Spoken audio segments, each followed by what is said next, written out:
ইন্নাল হামদুলিল্লাহ والصلاة والسلام على رسول الله وعلى آله وأصحابه أجمعين بدعوته وجاهد في سبيله إلى يوم الدين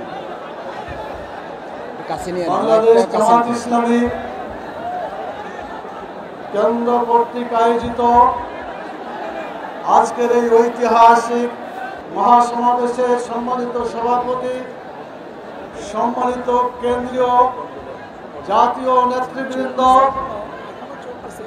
সম্মানিত সাবেক জাতীয় সংসদ সদস্যবৃন্দ, সম্মানিত নির্বাহী পরিষদের সদস্যবৃন্দ, কেন্দ্রীয় কর্ম পরিষদের সদস্যবৃন্দ, কেন্দ্রীয় মজলিসে শুরার সদস্যবৃন্দ, সম্মানিত টেকনাফ থেকে তেঁতুলিয়া পর্যন্ত সমস্ত জেলা আমির, মহানগরী আমির এবং সংগ্রামী জনতা, আসসালামু আলাইকুম ওয়া রাহমাতুল্লাহি ওয়া বারাকাতুহু।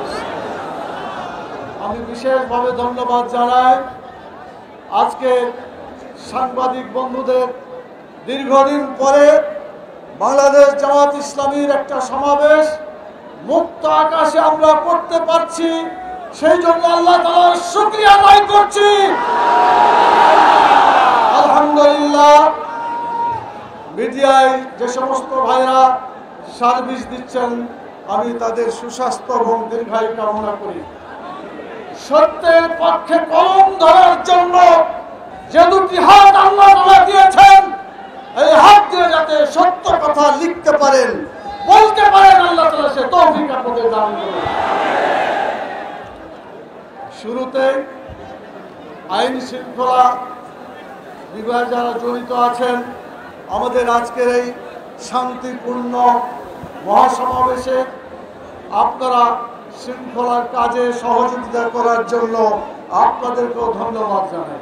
সংগ্রামী সাথী ও বন্ধুগণ, আমরা যখন মহাসমাবেশ করছি, বিশ্বের সবচাইতে অভিশপ্ত জাতি ইহুদি জাতি আজকে ফিলিস্তিনের ভাই বোনদেরকে বোমার আঘাতে এখন পর্যন্ত প্রায় ৮,০০০ ভাই বোনকে হত্যা করেছে।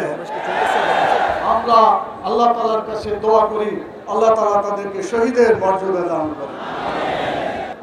আল্লাহ তাআলা ওয়াদা করেছেন, তারা পরাজিত হলে মুসলমানরা বিজয় লাভ করবে ইনশাআল্লাহ। রাসূল সাল্লাল্লাহু আলাইহি ওয়াসাল্লামের ভবিষ্যৎবাণী হচ্ছে, এই ইহুদিরা পালানোর জায়গা পাবে না, মুসলমানরা বিজয় লাভ করবে ইনশাআল্লাহ, ইহুদিরা পরাজিত হবে ইনশাআল্লাহ। আপনারা দোয়া করবেন, আল্লাহুম্মা ইন্না নাজআলুকা ফি নুহুরিহিম ওয়া নাউযু বিকা মিন শুরুরিহিম। আজকে 28শে অক্টোবর, আপনাদের মনে আছে? এই 28শে অক্টোবর লগি বৈঠা নিয়ে জামাত ইসলামী ছাত্র শিবিরের কর্মীদের উপরে হায়নার মতো ঝাঁপিয়ে পড়ে তাদেরকে হত্যা করেছিল। সাপের মতো পিটিয়ে, সাপকে যেমন পিটিয়ে হত্যা করে, আমাদের ভাইদেরকে তারা হত্যা করেছিল। আমরা এর প্রতিশোধ নিতে চাই।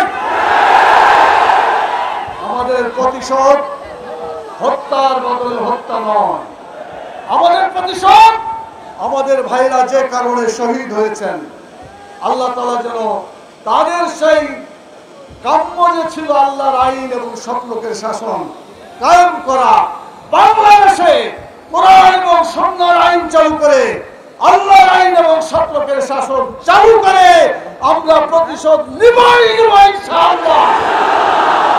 তাদের প্রতিটি ফোঁটা রক্ত বৃথা যেতে দেব না ইনশাআল্লাহ।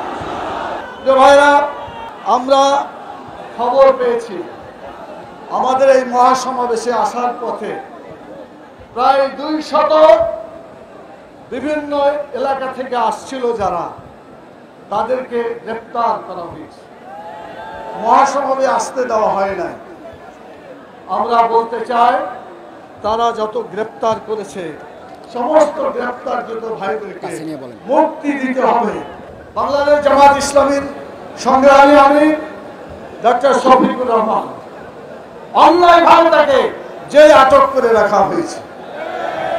আমাদের সেক্রেটারি জেনারেল মিয়া গোলাম পরওয়ার, আমাদের সহকারী সেক্রেটারি জেনারেল রফিকুল ইসলাম খান এবং মতিউর রহমান আকন, সেলিম উদ্দিন, মহানগরী উত্তরের সংগ্রামী আমির এবং মহাদ্দেশ আব্দুল খালেক, তাদেরকে জেলখানা আটক করা রেখেছে। বাংলাদেশ ইসলামী ছাত্র শিবির সহ যাদের উপরে তারা এইভাবে অন্যায়ভাবে গ্রেপ্তার করেছে, আমরা সকলের মুক্তি কামনা করছি। সংগ্রামী ভাই এবং বন্ধুগণ, আমাদের এই আলোচনা যারা শুনছেন, দেশেও শুনছেন, বিদেশেও যারা শুনছেন এবং দেখছেন, আমি সংগ্রামী অভিনন্দন জানিয়ে কিছু কথা আপনাদের সামনে পেশ করার চেষ্টা করব ইনশাআল্লাহ। প্রিয় ভাইরা, আপনারা একবার আল্লাহর শুকরিয়া আদায় করার জন্য তাকবীরটা জোরে দেন। লিল্লাহি তাকবীর, লিল্লাহি তাকবীর, লিল্লাহি তাকবীর। বাংলাদেশ জামাত ইসলামী আল্লাহর আইন চালু করার জন্য সংগ্রাম করছে। আল্লাহ তাআলা কোরআন মাজিদে তিনি বলেছেন, ইনিল হুকমু ইল্লা লিল্লাহ, আল্লাহ ছাড়া কোনো আইন চলতে পারে না। বাংলাদেশে আমরা আল্লাহর আইন চালু করার জন্য চেষ্টা করছি।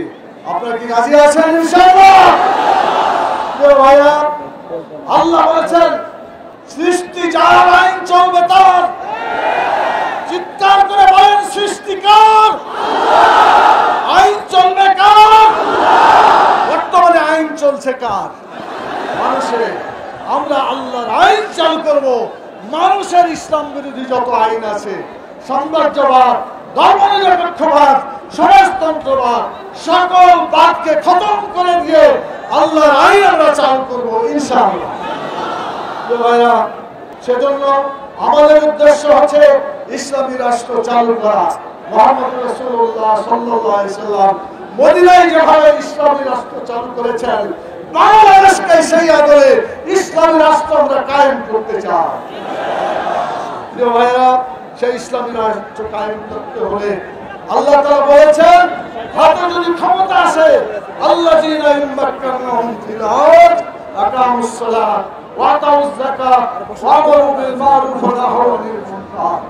তোমাদের হাতে ক্ষমতা আসলে তোমরা নামাজ চালু করে মানুষের চরিত্র ভালো করে দিবে, যাকাত চালু করে মানুষের ক্ষুধা দারিদ্র বেকারত্ব দূর করে ভালো কাজ চালু করবে, অন্যায় কাজ বন্ধ করে মানুষের মুখে হাসি ফোটাবে।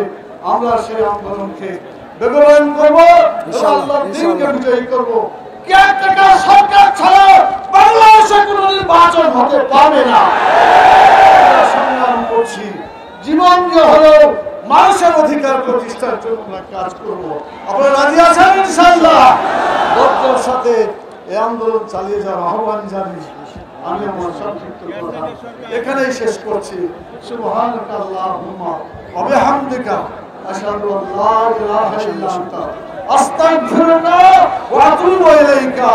আসসালামু আলাইকুম ওয়া রাহমাতুল্লাহি ওয়া বারাকাতুহু।